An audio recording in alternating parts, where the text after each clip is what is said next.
Lihana walked through the halls of Nexus Prime Academy with slow, careful steps. The metal floors felt strange under her feet. Everything here was too clean, too bright, too safe. She missed the broken concrete and dim lights of Seoul's underground, districts where she grew up. At least there, she knew what to expect. The academy floated in space around a distant star. Through the big windows, she could see the orange glow of Centauri B ships came and went like tiny dots of light. Students from dozens of different worlds walked past her. Some had scales, others had fur, and a few looked like walking trees. But they all stared at her the same way, like she was something strange and weak. Hana kept her eyes forward and her face blank. She had learned long ago that showing emotion was dangerous. Back home, the gangs could smell fear like blood in the water. Here it seemed the same rules applied, just with different predators. She entered the main cafeteria and stopped. The room was huge, with tables arranged in neat rows. Different groups sat together based on their species. The saurians, tall and covered in green scales, took up the center tables. The insect-like Kreti clicked and buzzed in one corner. The blue-skinned Delphons sat near the water fountains, their gills opening and closing slowly. Hana got her food. From the machine, something that looked like rice but tasted like metal. She found an empty table near the back wall and sat down. The wall gave her protection on one side, and she could see the whole room from here. Old habits from the underground never died. She ate slowly, taking small bites. Her father had taught her to always be aware of her surroundings. "Watch everything, Hana," he used to say. "The moment you stop paying attention is the moment you die." He had been talking about the gang wars, but the lesson worked everywhere. A group of saurians at the center table were looking at her. The biggest one, almost 3 meters tall, was pointing in her direction. His scales were darker than the others, and ugly scars ran down his left arm. Other students called him Veltoric. Hana had heard the name whispered in the halls with fear. Toric stood up. His chair scraped against the floor with a loud sound. The cafeteria got quieter as other students noticed. He walked toward her table with heavy steps, and 2 smaller saurians followed behind him like shadows. Hana kept eating. She counted the steps, 23 from his table to hers. She noted the emergency exits, 3 of them, 2 blocked by other students. She checked the weight of her food tray. Light enough to throw, heavy enough to hurt. Her breathing stayed calm and even. "Well, well," Toric said, stopping next to her table. His voice was deep and rough, like rocks grinding together. "The little Deathworlder sits alone. How sad." Hana took another bite of her food. She did not look up. "I am talking to you, human," Toric said louder. Other students were definitely watching now. Some had their recording devices out, hoping to catch something interesting for the Academy's social networks. "I can see that," Hana said quietly. Her voice was calm and flat. Toric laughed, but it was not a happy sound. "She speaks. Tell me, little Deathworlder, why do you sit by yourself? Are you too scared to make friends?" Hana finished chewing and swallowed. "I like quiet places." "Quiet places," Toric repeated, looking back at his friends. "She likes quiet places. Maybe that is because her species is too weak to handle real conversation." One of his followers, a smaller saurian with yellow markings, stepped closer. "I heard humans come from a dangerous world, but this one looks soft. Maybe the stories are wrong." The stories are definitely wrong, Torek said. He leaned down, putting his hands on Hana's table. His claws scraped against the metal surface. Earth is just a dirty rock with bad weather. These humans pretend to be tough, but look at her. She will not even look at me. Hana continued eating. Her heart rate stayed normal. Her muscles stayed relaxed. But deep inside her mind, she was making calculations. Distance to target, angle of attack, weak points in Saurian anatomy, how much force it would take to disable without killing. Maybe she is deaf, the yellow-marked Saurian suggested. No, she answered me, Torek said. She is just afraid. All humans are afraid when they meet real predators. He stood up straight and crossed his arms. Tell me, human, what do you think of the Saurian Empire? We have conquered 47 worlds. How many has Earth conquered? None, Hana said. None, Torek laughed again. Because you are too weak. You hide on your little rock and hope nobody notices you. But now you are here, in the real galaxy, with real warriors. A few other students giggled. Not the Saurians. They knew better than to laugh at their leader's jokes unless he laughed first. But some of the smaller species found it funny to see the mysterious humans being put in their place. Professor Quentar, one of the insect-like Crete, was watching from across the room. His 4 eyes turned toward the scene, but he did not move to help. The Academy believed that students should solve their own social problems. It built character, they said. You know what I think? Torek continued. I think the Galactic Council made a mistake. They let humans into the Academy because they felt sorry for you. Poor little Deathworlders, all alone in the dark. But you do not belong here with real civilized species. Hana set down her eating utensil. For a moment, Torek looked pleased, thinking he had finally gotten a reaction. But Hana just reached for her drink container and took a small sip. Are you going to cry now? Torek asked. Do you want to run back to your room and hide? No, Hana said. No. Then what are you going to do? Hana looked up for the first time. Her eyes met his for exactly 2 seconds.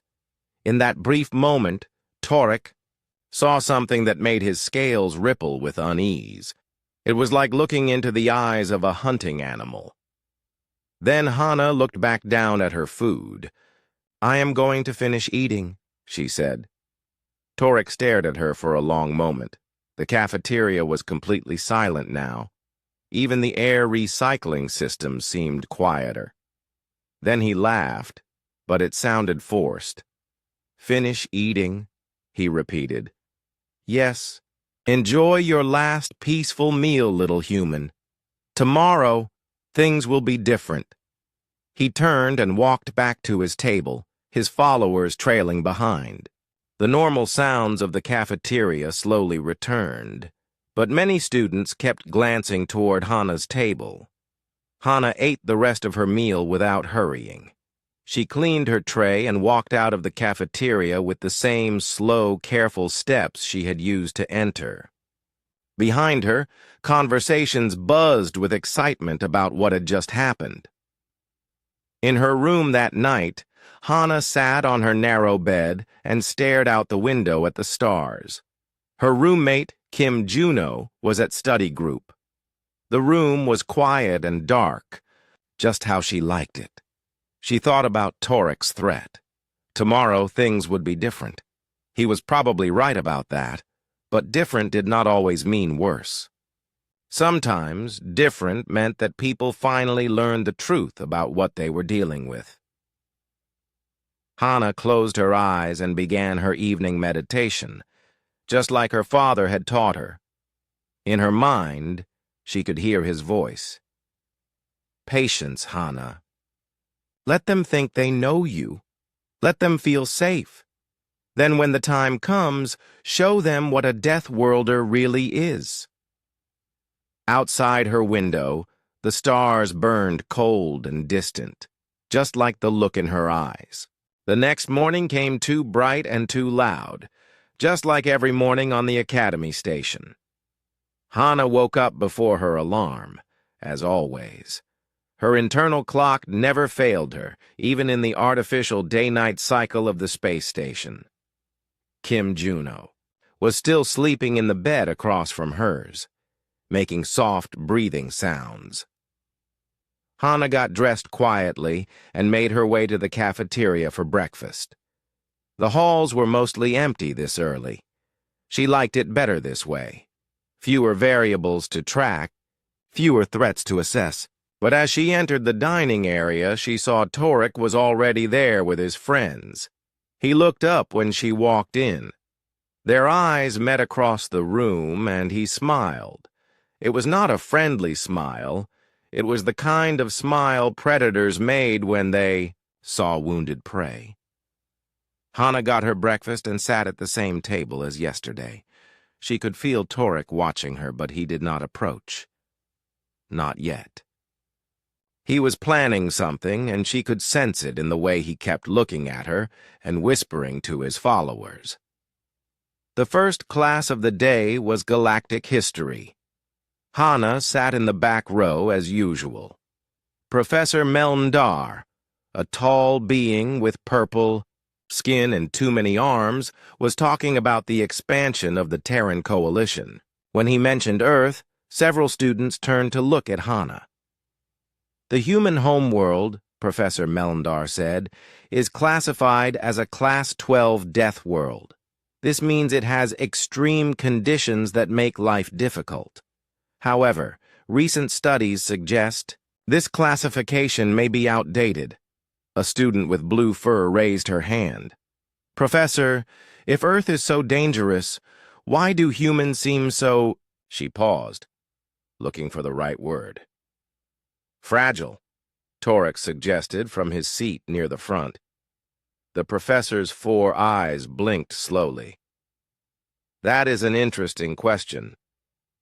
Perhaps our human exchange student can provide some insight? All heads turned toward Hannah. She could feel dozens of eyes on her, waiting for her response. She kept her face blank and her voice steady. Earth teaches you to survive, she said simply.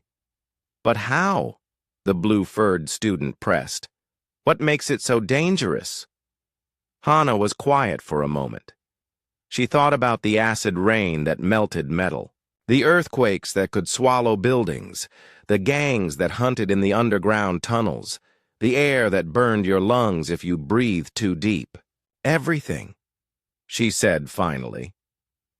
The class waited for more, but Hannah had said all she was going to say. Professor Melndar moved on to the next topic, but she could still feel the stares. After class, Hannah walked to her next lecture. The hallway was crowded with students changing classes. She kept to one side, moving with the flow of traffic. Suddenly, someone bumped into her from behind hard enough to make her stumble. Sorry, Torek said, not sounding sorry at all. Did not see you. There, you are so small. Hannah regained her balance and kept walking. She did not turn around or respond. Behind her, she heard Torek laugh and say something to his friends in their own language. The tone made it clear it was not complimentary. The rest of the morning passed the same way.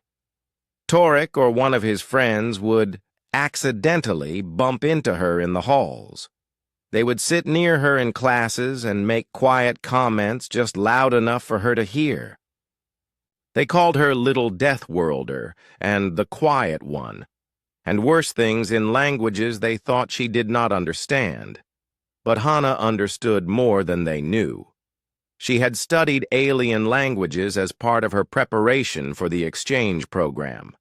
She knew exactly what they were saying about her, her species, and her planet. She also knew they were testing her, looking for a reaction, waiting for her to break. She gave them nothing. At lunch, Kim Juno sat down across from her with a worried expression. Juno was 2 years older than Hana and had been at the academy for almost a full term. She had made friends with students from several different species and was generally well-liked. "Hana," Juno said quietly, "we need to talk." Hana continued eating her lunch. "About what?" "About what happened yesterday. And what is happening today. Everyone is talking about you and Torek." "Let them talk." Juno leaned forward. "This is not a joke. Torek is dangerous. His family has connections in the Saurian military. He has hurt students before. I know." "Then why are you not doing anything about it?" Hana looked up at her roommate. Juno was kind and smart, but she had grown up on New Sol, one of the safer colony worlds. She did not understand how things worked when civilization was just a thin layer over violence. "What would you like me to do?" Hana asked. "Report him to the Academy authorities. Professor Quentar saw what happened yesterday. Counselor Nimbara could help mediate." Hana almost smiled at that. The idea of mediation with a predator like Torek was amusing in a dark way. And then what? Then they would make him stop. For how long? Juno paused. "What do you mean?" "Authority figures cannot watch us every moment. Eventually, Torek and I will be alone. When that happens, what do you think he will do?" Juno had no answer for that. She picked at her food, clearly frustrated. "There has to be something we can do." "There is," Hana said. "We wait." "Wait for what?" "For him to make a mistake." Across the cafeteria, Torek was holding court at his usual table. He was telling a story that involved a lot of gesturing and showing his claws. His audience laughed at all the right moments. But every few minutes his eyes would drift toward Hana's table. After lunch, Hana had practical physics in laboratory 7. It was her favorite class because the work required concentration and precision. Today, they were studying gravitational effects on different molecular structures. She set up her experiment carefully, measuring each component exactly. Torek was in the same class. He worked at a station 3 tables away from hers, but she could feel him watching her. About halfway through the lab period, he got up to get more materials from the supply cabinet. On his way back, he had to pass by her table. As he walked by, his elbow knocked into her data recorder. The device fell to the floor with a crash. The screen cracked and several lights went out. "Oops," Torek said, not stopping to help. "How clumsy of me." Hana looked down at the broken device. 3 days of work were stored in its memory. Now it was gone. She knelt down and picked up the pieces, checking to see if anything was salvageable. "Is everything all right?" asked Park Dain, a human student from the table next to hers. "It is fine," Hana said, standing up with the broken recorder. "That was not an accident," Dain said quietly. "Everyone saw him do it on purpose." Hana glanced around the lab. Several students were staring at her, waiting to see what she would do. Professor Quentar was at the front of the room, reviewing student progress. He had not seen what happened. "I will rebuild the data," Hana said, "but that will take days. And the assignment is due tomorrow. Then I will work fast." Dain shook his head. "You should report this. Torek destroyed your work deliberately." "It was an accident," Hana said loudly enough for others to hear. "These things happen." She could see the disappointment in Dain's eyes. He thought she was being weak, giving up without a fight. But Hana was not giving up. She was collecting evidence, every incident, every accident. Every moment of harassment was being recorded in her memory with perfect clarity. Torek expected her to complain, to cry, to run to the authorities. When she did none of those things, it frustrated him. She could see it in the way his tail twitched and his claws extended slightly. He was losing patience with her lack of reaction. That night, Hana worked until dawn, rebuilding her lost data. Her fingers moved steadily across the keypad, recreating measurements and calculations from memory. Juno tried to stay awake to help, but eventually fell asleep at her desk. As the artificial sun began to rise outside the station windows, Hana finished entering the last equation. Her eyes were tired, but her mind was clear. She had learned something important during the long night. Torek was escalating his behavior because her calm responses were not giving him what he wanted. Soon, he would try something more direct, more aggressive. When that happened, she would be ready. She thought about her father's teachings from the underground. Every enemy has a pattern, Hana.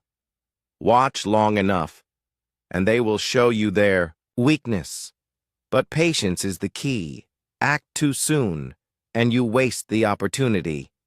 Act too late, and the opportunity wastes you. Hana saved her work and closed the data pad.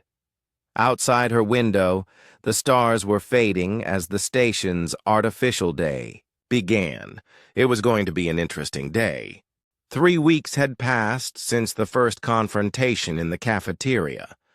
Torek's harassment had become a daily routine, as predictable as the station's artificial sunrise. He would find her in the halls, in classes, in the library, always with his followers, always with his cruel smile, always pushing just a little bit further. Yesterday, he had accidentally spilled cleaning solution on her study notes. The day before, he had blocked her path to the dormitory until she was late for curfew. Each incident was small enough to seem like an accident, but together they formed a clear pattern of bullying. Today was Cultural Harmony Day, a monthly event where students from different species were paired together for collaborative projects. The Academy administrators believed it built understanding between the various worlds. Hana thought it was mostly an excuse for awkward conversations and forced smiles. She sat in Laboratory 7, the same room where Torek had broken her data recorder. The assignment was to work with her assigned partner to demonstrate gravitational theory using practical experiments.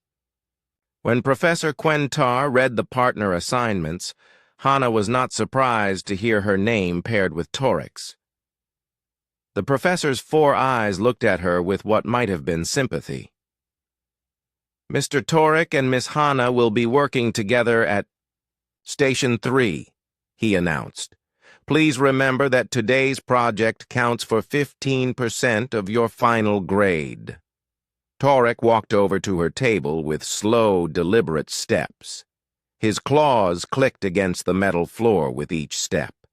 The sound reminded Hana of rainfall on the broken roof of her childhood home, except raindrops were not dangerous. Well, little Deathworlder, he said, settling his large frame into the chair across from her. It seems we are partners today. Hana was arranging their equipment with careful precision. Mass sensors, gravitational field generators, measurement devices. Each piece had its proper place on the work surface. Yes, she said simply. I have been looking forward to this, Torek continued.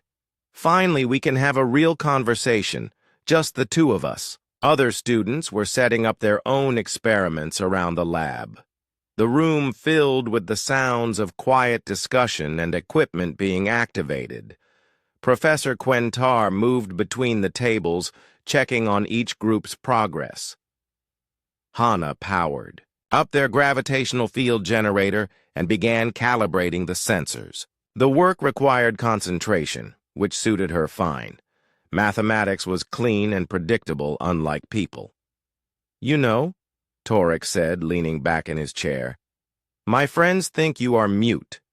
They say you never speak unless someone asks you a direct question." Hana adjusted the field strength by 0.03%. The readings were now within acceptable parameters. "But I know better," he continued.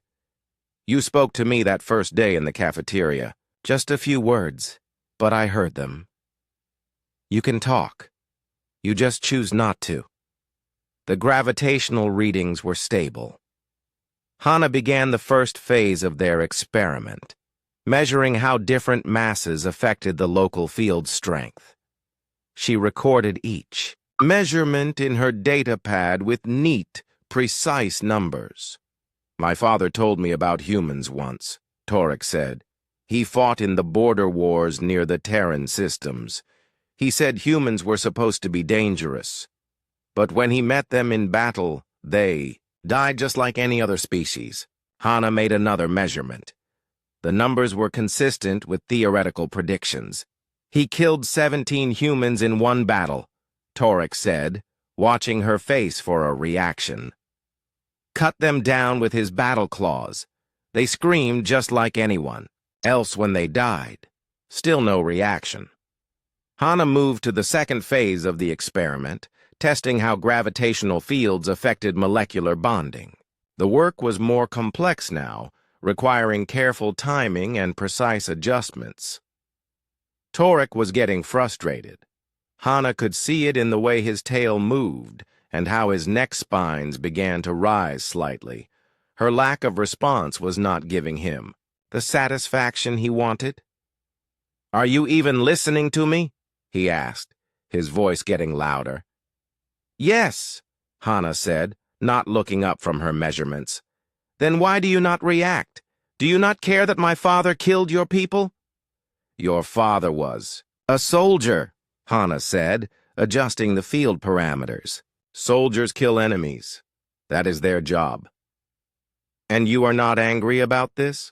Hana paused in her work and looked at him directly. "Should I be angry at a storm for being wet?" The answer seemed to confuse Torek. He sat back in his chair, his claws drumming against the table surface. Around them, other student pairs were making good progress on their projects. The lab hummed with productive activity. "You are a strange human," he said finally. "All humans are strange to non-humans," Hana replied, returning to her work.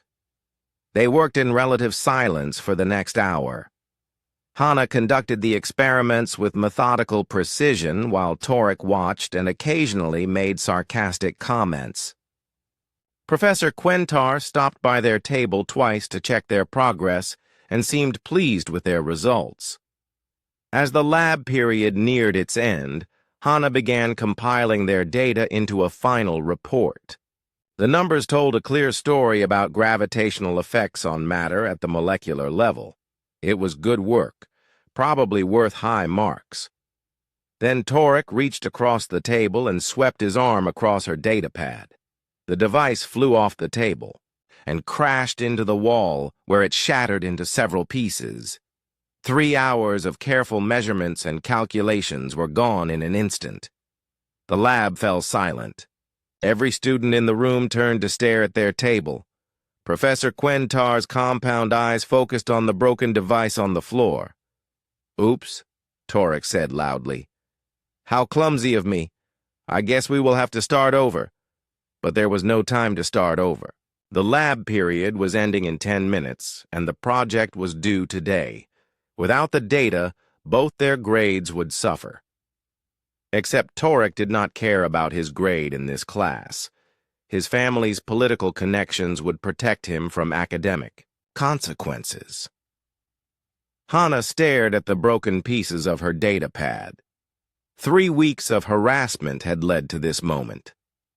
Torek had finally crossed the line from annoyance to sabotage. He was destroying her academic work now, not just bothering her in the halls. "I am so sorry, partner," Torek said with false sympathy.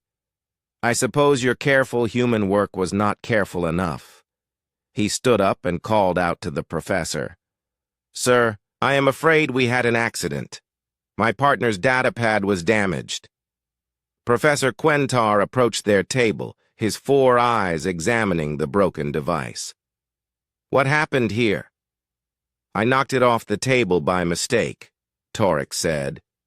Very clumsy of me, the professor looked at Hana. Do you have backup copies of your data? No, Hana said quietly. This is unfortunate. Without the experimental data, I cannot give you credit for today's work. Other students were starting to pack up their equipment. The lab period was almost over. Torek gathered his things with exaggerated slowness, clearly enjoying the moment.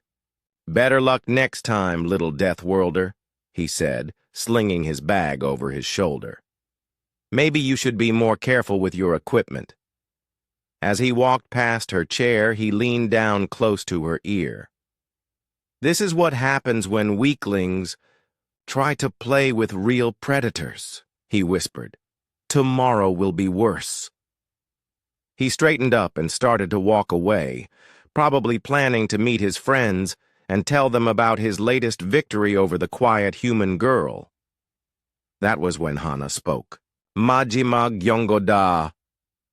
The words were quiet, spoken in Korean, but something in her tone made Torek stop walking.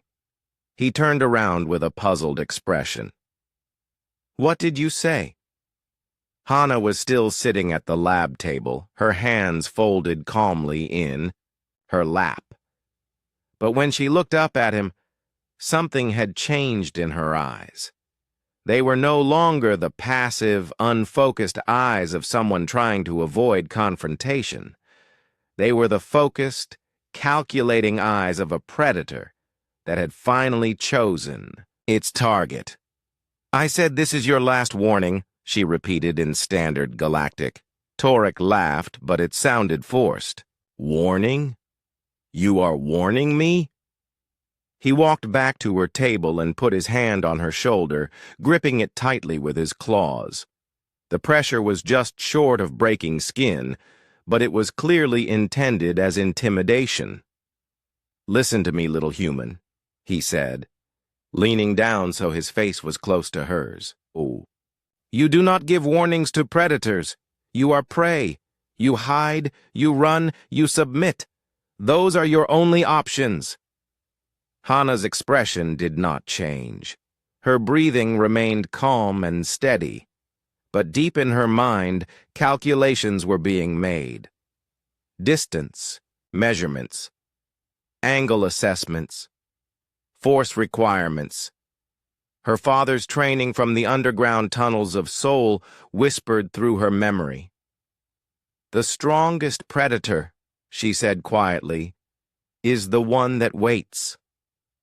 Torek's grip tightened on her shoulder. Waits for what? Hana looked directly into his eyes.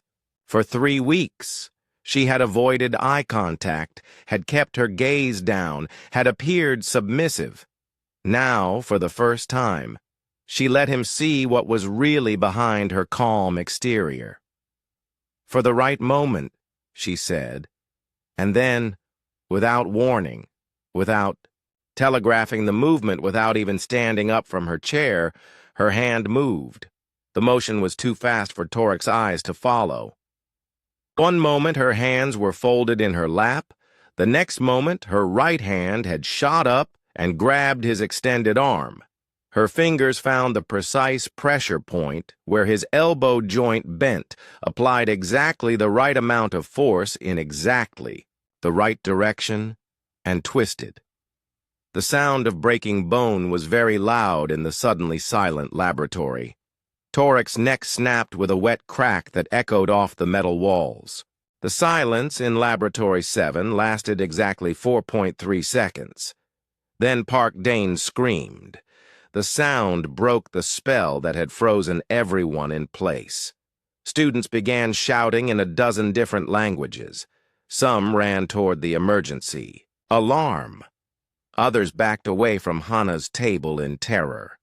A few pulled out recording devices, though they had missed the actual incident. Professor Quentar was the first to reach Toric's motionless body. His compound eyes examined the fallen saurian with quick, professional movements. As a Crete, he had studied anatomy extensively across multiple species. "Medical emergency," he called out in his clicking voice. "Someone activate the emergency. Beacon, now!" Hana continued organizing her equipment. She placed each tool in its proper storage location with the same careful precision she had used during the experiment. Her movements were calm and methodical, as if nothing unusual had happened. "Miss Hana," Professor Quentar said, his 4 eyes focusing on her. "Please, step away from your workstation." "I am cleaning up," Hana said simply.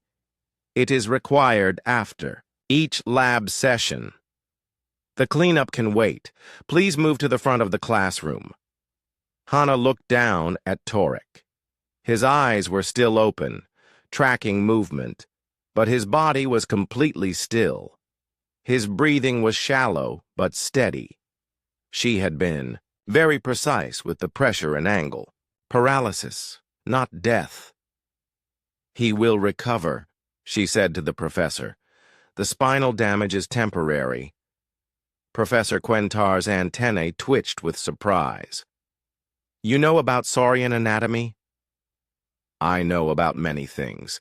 The emergency medical team arrived. Within 3 minutes, they were led by Dr. Vexhai, a tall being with silver skin and too many joints in his arms. He immediately began scanning Toric with his medical equipment while asking rapid questions. "What happened here?" Dr. Vexhai asked. "There was an altercation between students," Professor Quentar replied. "Mr. Toric appears to have suffered spinal trauma." "How did this occur?" The professor looked around the lab.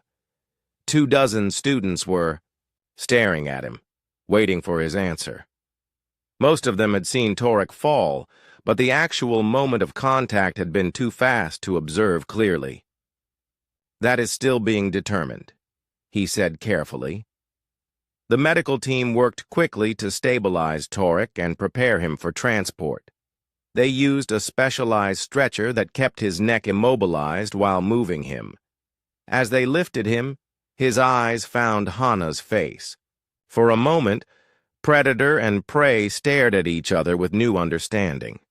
Then he was gone, carried away to the medical bay. Director Zeflon arrived 20 minutes later. As a Luxari, he existed as a being of organized energy contained within a humanoid force field. His voice came from speakers built into his containment unit, giving him an echoing, otherworldly sound. "All students except Miss Hana Lee are dismissed," he announced. "Return to your dormitories immediately. Classes are suspended for the remainder of the day."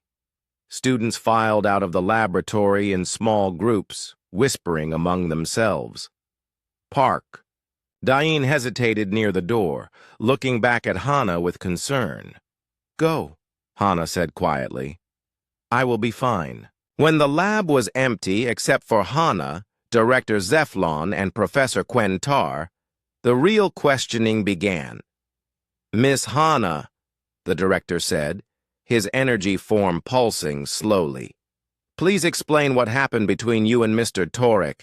Hana sat in, her chair at the now empty workstation. Her hands were folded in her lap, and her expression was calm. "He grabbed my shoulder. I removed his hand. He fell down." "Mr. Toric is a large, physically powerful individual. How exactly did you remove his hand?" "I used leverage." Director Zeflon exchanged a look with Professor Quentar.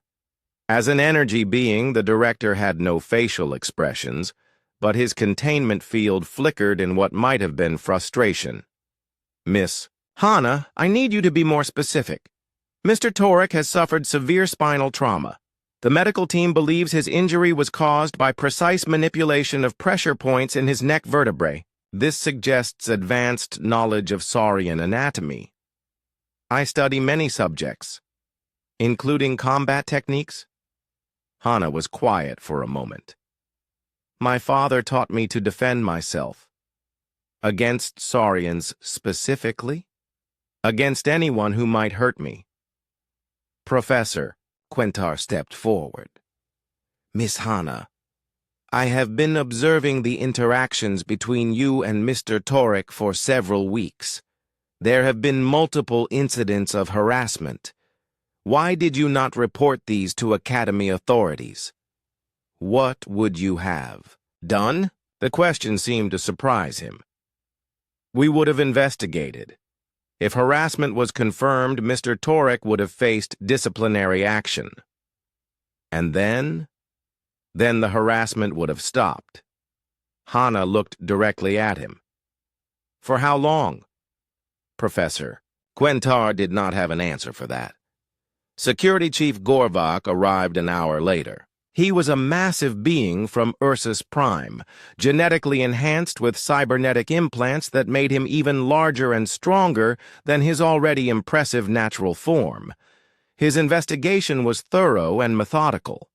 I have reviewed the security footage from the past month, he announced in his deep, rumbling voice. The recordings show a clear pattern of escalating harassment directed at Miss Hana by Mr. Torek and his associates. He activated a holographic display that showed scenes from the hallways, cafeteria, and classrooms. Incident after incident played out in silent detail. The bumping, the destroyed equipment, the verbal intimidation. However, Chief Gorvak continued, the actual moment of physical contact in the laboratory was not captured clearly. The angle of the recording device was blocked by other students. Director Zeflon's energy field pulsed more rapidly. What is your assessment of the situation? Based on the evidence, I believe Miss Hana was defending herself against ongoing harassment that had escalated to physical contact. The injury to Mr. Torek appears to be the result of a defensive action. A defensive action that required precise knowledge of saurian anatomy, the director pointed out.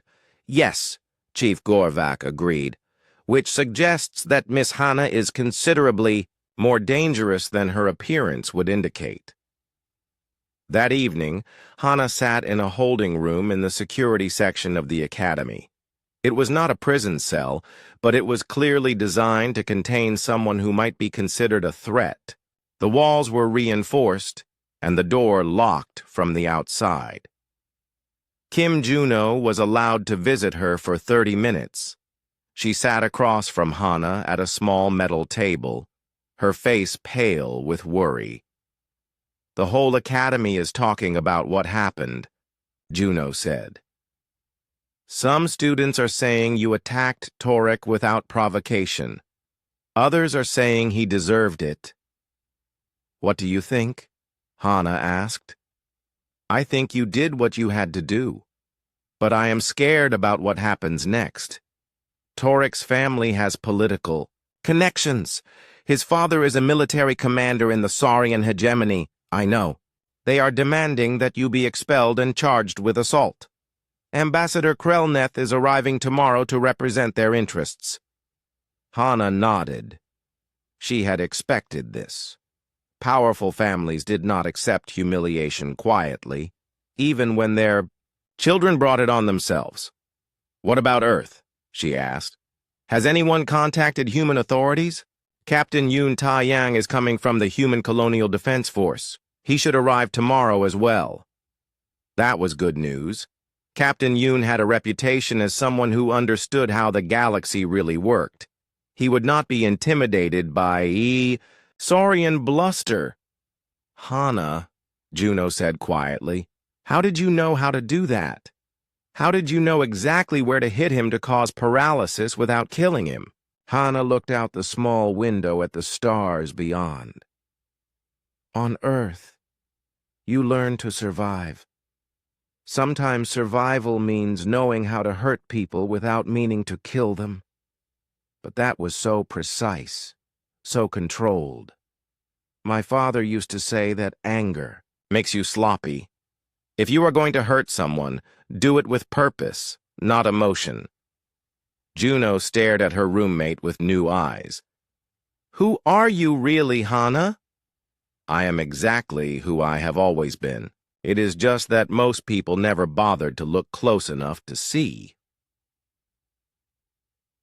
The next morning brought chaos to Nexus Prime Academy. 3 ships arrived within an hour of each other. The Saurian diplomatic vessel carrying Ambassador Krell Neth, the Human Defense Force cruiser with Captain Yun Tai Yang, and a Galactic Council investigation ship sent to determine if the Academy was properly managing interspecies conflicts. Hana was brought to Conference Room Alpha, the Academy's largest meeting space. The room was filled with representatives from multiple governments, academy administrators, legal experts, and recording devices. She sat at a small table in the center, feeling like a specimen being examined by scientists. Ambassador Krell Neth was the first to speak. He was an older Saurian, larger even than Toric, with scars that spoke of military service. His voice carried the authority of someone used to being obeyed. "This human attacked my nephew without provocation," he declared.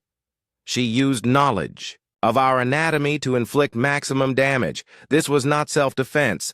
This was attempted murder." Captain Yun Tai Yang stood up from his chair. He was shorter than most humans, but something in his bearing commanded attention. His uniform bore the insignia of someone who had seen actual combat. "With respect, Ambassador," he said politely, "I have reviewed the security footage. Your nephew had been harassing Miss Hana for weeks. The incident occurred when he initiated physical contact. My nephew barely touched her. He grabbed her shoulder with enough force to bruise. For a human female, that constitutes assault." Ambassador Krell Neth's scales rippled with anger. The hearing continued for 3 more hours. Witness after witness testified about the weeks of harassment leading up to the incident. Student recordings showed Toric's escalating behavior, though none captured the moment when Hana finally responded. Dr. Lim Doyon arrived during the afternoon session. She was a xenobiologist from the Human Colonial Science Institute, and her presentation changed everything. "Most species in the galaxy evolved on worlds we classify as garden worlds," she explained to the assembled officials. "Stable climates, predictable weather patterns, abundant resources. Earth is different." She activated a holographic display showing Earth's environmental data. The numbers made several alien representatives shift uncomfortably in their seats. "Earth's gravity is 2.3 times galactic average. Our atmospheric pressure would crush most beings from standard worlds. Our weather systems generate hurricanes that could destroy cities, earthquakes that reshape continents, and volcanic eruptions that block out the sun for years." Ambassador Krell Neth interrupted. "We know Earth is classified as a death world. This does not excuse violence." "You misunderstand," Dr. Lim continued patiently. "Earth's classification was recently updated. We are no longer considered a standard death world. Current rating is Apex Death World, the highest danger classification in galactic records." The room fell silent. Even Director Zeflon's energy field stopped its usual pulsing. "What does that mean exactly?" asked Counselor Nimbara, her gills fluttering nervously. "It means that everything on Earth evolved to survive conditions that would kill most galactic life within hours. Humans are not just survivors. We are apex predators designed by millions of years of evolution to be perfect killing machines." Dr. Lim displayed images of human anatomy, bone density measurements, muscle fiber analysis, nervous system response, times. Human bones are 4 times denser than saurian bones. Our muscle fibers contract 30% faster than the galactic average. Our reaction times are measured in milliseconds where most species require full seconds. She turned to address Ambassador Krelneth directly. Your nephew initiated physical contact with a creature whose species evolved to snap necks, crush skulls, and tear apart threats with their bare hands. The remarkable thing is not that he was injured. It is that he survived. Captain Yoon stood up again.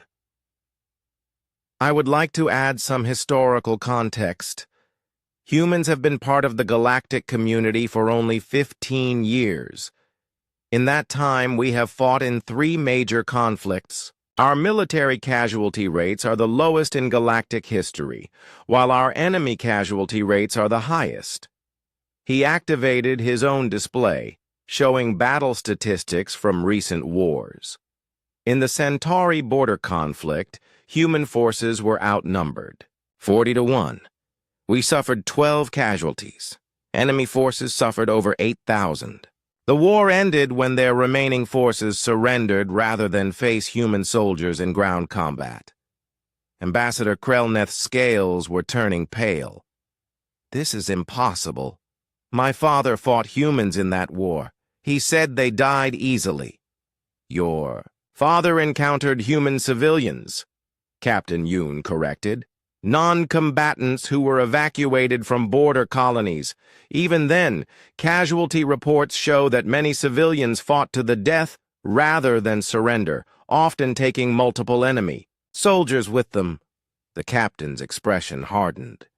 Your nephew has been bullying what your people assumed was a weak, frightened child. In reality, he was harassing a trained survivor from the most dangerous world in known space. Miss Hana showed remarkable restraint. Hana had remained silent throughout most of the hearing, but now she stood up. The room turned to focus on her. Small figure. May I speak? She asked. Director Zeflon nodded. Please proceed, Miss Hana. 3 weeks ago, Vel Torek approached me in the cafeteria. He wanted to establish dominance through intimidation. This is normal predator behavior, so I did not react with aggression. Her voice was calm and steady, carrying clearly through the large room. I hoped that my lack of response would satisfy his need to feel superior, and he would move on to other targets. This was a miscalculation on my part. Ambassador Krelneth leaned forward. You admit you knew he was trying to intimidate you? Of course, it was obvious. But intimidation is not violence. On Earth, we learned the difference early. Then why did you not report his behavior? Hana looked directly at him. Because reporting would have escalated the situation. Authority figures cannot watch us every moment. Eventually, Torek and I would have been alone, and his frustration at being thwarted by rules would have made him more dangerous, not less. She turned to address the room. I waited for him to make physical contact because that changed the situation from intimidation to assault. Once he touched me without permission, I was legally justified in defending myself. But your response was disproportionate, Ambassador Krelneth protested. He grabbed your shoulder. You broke his neck. I neutralized a threat using the minimum force necessary to ensure my safety. Torek is larger than me, stronger than me, and was backed by multiple allies who had also been harassing me. A simple push or slap would not have stopped the attack. Doctor. Lim stepped forward. If I may, Ambassador, human defensive responses are not conscious decisions. When threatened, we react with instincts developed over millions of years. Miss Hana's response was automatic and precise because her species evolved to survive immediate lethal threats. So you are saying she could not control herself? I am saying she controlled herself perfectly. She could have killed your nephew instantly. Instead, she chose a disabling technique that caused temporary paralysis. He will recover fully within 6 months. Captain Yoon added, "Our medical analysis shows that Miss Hana applied exactly the right amount of force to disable, without permanent damage. This level of precision under stress indicates extensive training and remarkable self-control." The hearing adjourned for 2 hours while the officials deliberated. Hana sat in a small waiting room with Captain Yoon and Dr. Lim, finally able to speak freely. "How much trouble am I in?" she asked. Captain Yoon smiled grimly. "Less than you think. The evidence clearly shows self-defense after prolonged harassment. The Galactic Council is more concerned about the Academy's failure to protect students than they are about your response to assault. What about Ambassador Krelneth? He is embarrassed that his nephew was defeated by someone he assumed was weak. Pride makes people stupid, but it does not change facts." Dr. Lim looked thoughtful. "This incident is going to change things for humans in the galactic community. Until now, most species saw us as newcomers to be tested or dismissed. After today, they will understand what we really are." When the hearing reconvened, Director Zeflon announced the decision. After reviewing all evidence and testimony, the Academy administration has reached the following conclusions. First, Mr. Veltoric engaged in systematic harassment of Miss Hana Lee over a period of 3 weeks. Second, Mr. Toric initiated unwanted physical contact, constituting assault under galactic law. Third, Miss Hana's response was legally justified self-defense. Ambassador Krelneth started to object, but the director continued. "However, this incident has revealed serious flaws in our approach to interspecies conflict resolution. Effective immediately, Nexus Prime Academy will implement new protocols for understanding and managing students from Deathworld environments." He turned to Hana. "Miss Hana, you are cleared of all charges. However, the Academy requests that you participate in a new cultural education program to help other species understand human psychology and defensive capabilities." 3 months later, Hana sat in the same cafeteria where her conflict with Toric had begun. But now her table was surrounded by students from a dozen different species, all asking questions about Earth and human culture. "Is it true that your planet has storms that can destroy entire cities?" asked a young Delphon with bright blue markings. "Yes," Hana replied, "but we build our cities to survive them." "What about the criminal organizations you mentioned?" This, from a Creedy student whose compound eyes sparkled with curiosity. "How did you survive in such a dangerous environment?" "You learn to read people," Hana explained. "Body language, vocal patterns, micro-expressions. Most violence can be avoided if you recognize the warning signs early enough." Park Dane, who had become one of her closest friends, laughed. "Hana can tell when someone is going to start a fight before they even know it themselves." A small Pixari student raised her hand nervously. "Miss Hana, are all humans as dangerous as you?" Hana considered the question carefully. "Every human is dangerous when threatened, but most of us prefer to avoid conflict. Violence is a tool we use only when necessary." "How do we know when a human feels threatened?" asked another student. "We usually tell you," Hana said simply. "Humans communicate very directly about boundaries and limits. The problem is that most species do not take our warnings seriously because we appear small and weak." Kim Juno joined the conversation from across the table. "Hana warned Toric 3 times before she acted. He just did not understand what the warnings meant." "What did you say to him?" the Pixari student asked. "I told him in Korean that it was his last warning. But he could not understand the language. and my tone was calm, so he thought I was being submissive instead of giving him a final chance to back down.